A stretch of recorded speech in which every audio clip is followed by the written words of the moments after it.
Just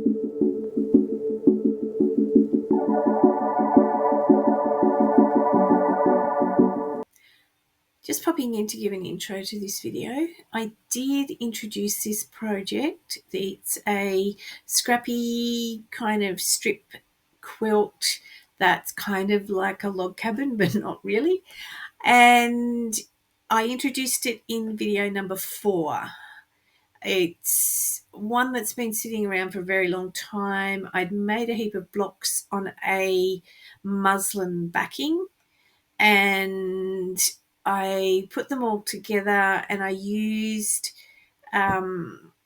put them all together with a sashing that I made out of all of the fabrics that are in the strips, only in much smaller pieces. And it ended up really busy. And I'll just show you how I finished it. I want to work on this quilt today. It's lap sized. I'm actually thinking it would be picnic quilt sized. It's a cotton drill, and it was sewn onto calico, and so it's pretty sturdy and pretty thick. There are a few corners and things I would like to cover up, and so I thought I was going to put flamingos on this, but I had a thought this morning that I could practice a technique I want to use on a quilt where the fabric cost a lot more money. So I'll practice it on here first, because this is meant to be a fairly robust, use it outside even quilt. It took me nearly an hour to find the fabrics I needed to actually do that. Yeah, clearly I thought it was a logical place, and then when I found it, it was, but not a logical place I would normally look for things. And so that's going to be my project. I want to put like patches on and do a kind of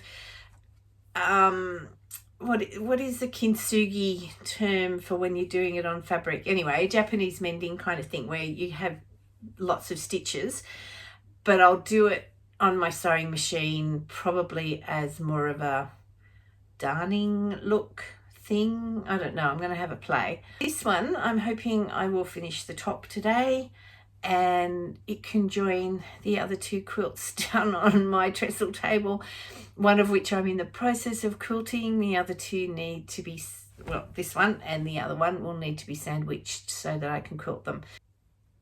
I'll try to give you some idea of what it is I'm doing until I turn the fabric and forget about the camera and knock you over.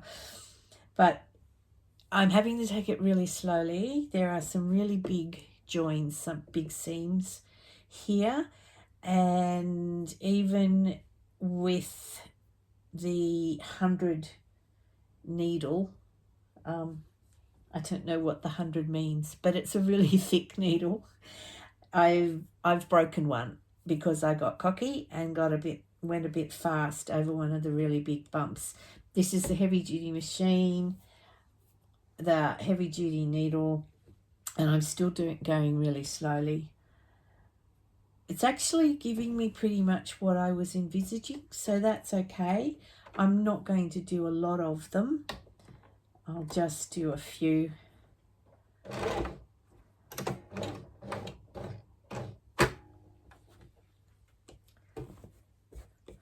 I've put my 1/4 foot on, and I'm using that as the guide for how far apart the rows are.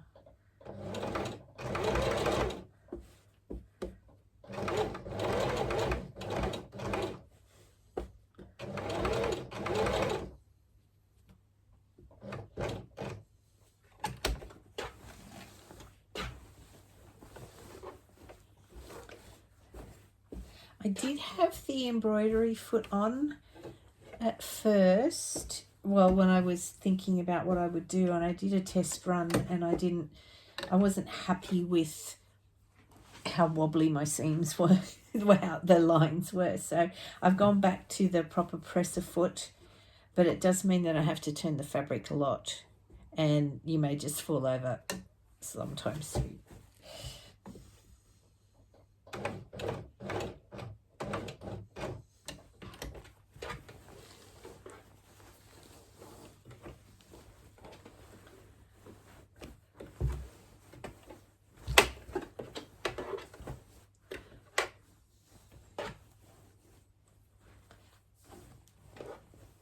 The heavy duty machine has a disappointingly small space in here to scrunch the fabric up in, but I am managing to make it flat, a flat surface, so that's okay. I'm getting away with it.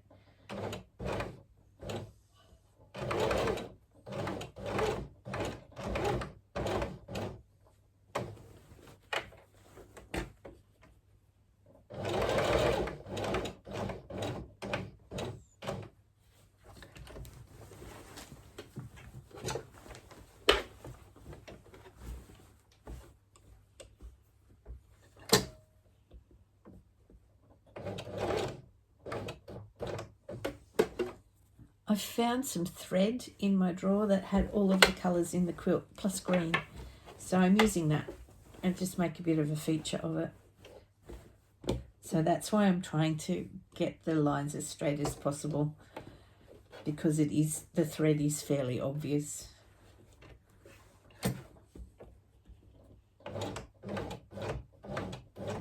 You probably heard there it struggled a little bit. That was a particularly big join. So that's why I'm going so slowly. It snaps needles.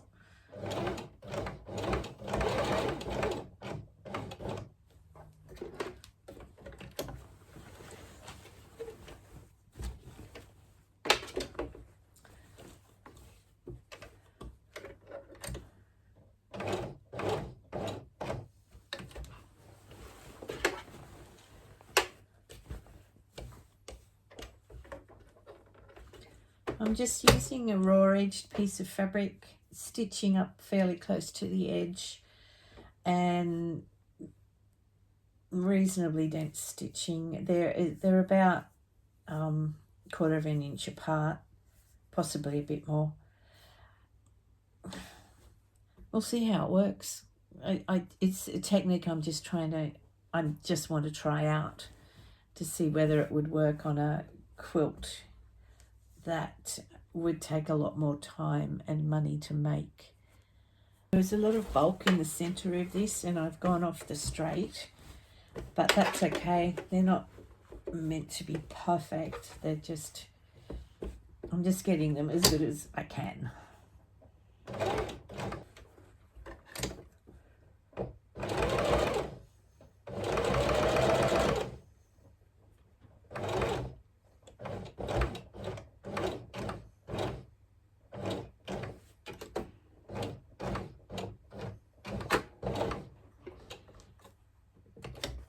Okay, so that's just showing you how much time it's taking. And it is, although it's straight sewing and it's fairly straightforward, it is a bit fiddly. I tried these little embroidery stitches from my sewing machine, and I liked it when I had one or two, but now that I've done the whole lot, I hate it. It's too busy. The quilt is already busy. I spent a lot of time putting in these little patches as the point of interest, and it does not need to compete with the quilting. The quilting is too bright, too busy, and too noticeable. And I've ummed and ahed and ummed and ahed. I've had it sitting here for about 3 or 4 days, and I just can't go ahead with it. That quilting's got to go. It has to be something less noticeable. So I'm going to use my very sharp steam ripper seam ripper. My autocorrect on my phone called it steam ripper the other day. I'm going to use my seam ripper, and I'll just do like one color at a time so that I don't have to repin. I can just then remove the stitches. I'm thinking very sharp seam ripper on the back. Drat with autocorrect. I'm going to use my very sharp seam ripper on the back, and then I'm hopefully going to use my vacuum cleaner to pull all of the threads out of the front. Otherwise, this is going to be a nightmare, and this is going to go back on the UFO pile for another 12 years. Unfortunately, this is actually pretty flat. So that's another reason I don't want to rip it out. It's not easy to get the quilting on the flat, especially when you've got as many seams and bumpy bits as this has. But anyway, we'll see. I'll get the walking foot out and try and make this quilting a bit less obvious. It's not as offensive on the photo as I find it in real life. It's probably just me, but at the moment it just needs binding and I just can't do it. So I'll fix it.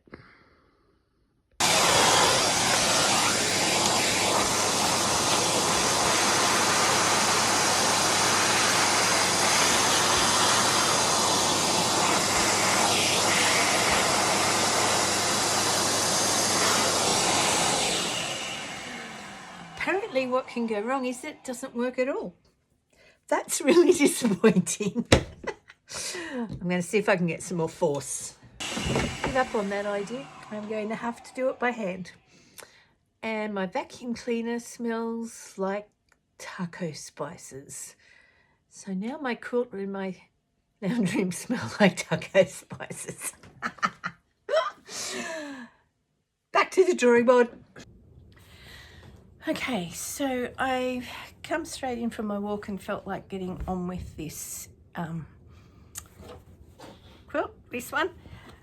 I've had a look at it. I've decided I'm going to leave the yellow rows there and remove the red ones and replace those with the blue.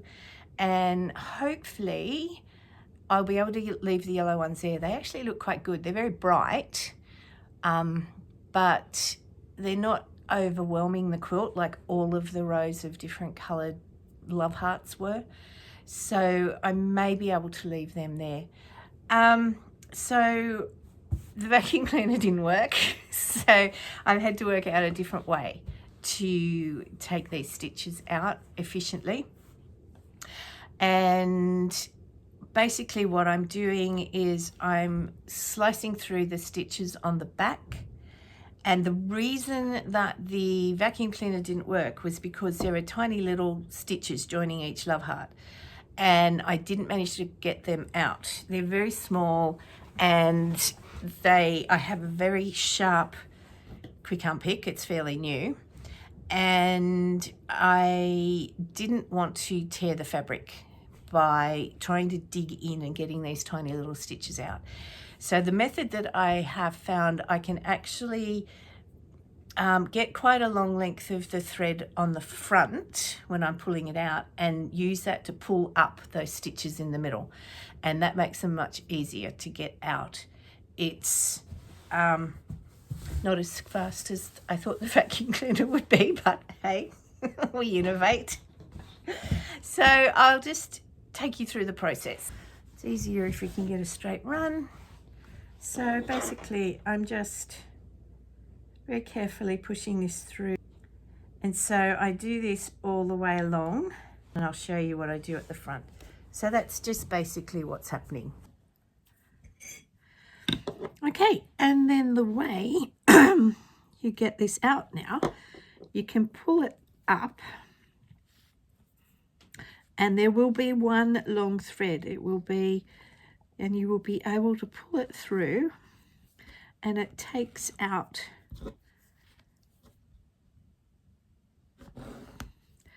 okay, so you can pull it through and it releases all of this stuff. Let me just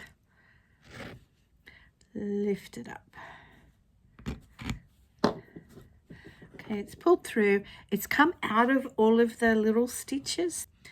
So then you can just go along and pick all of this out. And also can use one of these, and it just takes away the mess.